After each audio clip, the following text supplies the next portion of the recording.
செவ்வாய்க்கிழமை எப்பவுமே போகிறது பெஸ்ட்டு. செவ்வாய்க்கிழமை இன்னொரு விஷயம் சொல்கிறேன், செவ்வாய்க்கிழமை வாங்கக்கூடிய பொருள் என்னைக்குமே உங்களை விட்டு போகாது. ஆனால் செவ்வாய்க்கிழமை யாருமே வாங்க மாட்டோம், வெறுமனை போயிருந்தான்னு சொல்லுவாங்க. இது ஒரு மித்து. செவ்வாய்க்கிழமை டாக்குமெண்ட் பதிய மாட்டாங்க, வண்டி வாங்க மாட்டாங்க, கல்யாணம் பண்ண மாட்டாங்க. நோட் பண்ணுங்க, செவ்வாய்க்கிழமை எந்த காரியமும் செய்ய மாட்டாங்க. அன்னைக்கு செஞ்சா அவன் ஜெயிச்சிருவான். அதை மாற்றி வச்சிருக்கிறது நீங்க கலியுகம். நல்லா புரிஞ்சுக்கணும். செவ்வாய்க்கிழமை தான் எந்த காரியம். முருகனை கும்பிடும் அனைவர்களுமே, மேசராசி, விருச்சக ராசி, தனுசு ராசி மற்றும் மீனராசி, இவங்கெல்லாம் முருகனுடைய ஸ்ட்ராங்கமான நேரடி இறை அனுகிரகம் பெற்றவர்கள். நான் சொன்ன இந்த ராசிகள்லாம், இவங்கெல்லாம் முருகன் வழிபாடு பண்ணா அழிக்க முடியாத எல்லா தத்துவங்களும் முருகன் தந்தையே தீர்வான். குழந்தை வரமா இருக்கட்டும், எல்லா விஷயங்களும் அவர் கிடைக்கும். ஸோ செவ்வாய்க்கிழமை மிக முக்கியமான நாள்.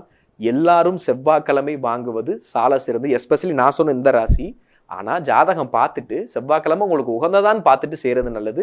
ஆனால் முருகன் அவதரிச்சது, முருகனுடைய தத்துவம் செவ்வாய்.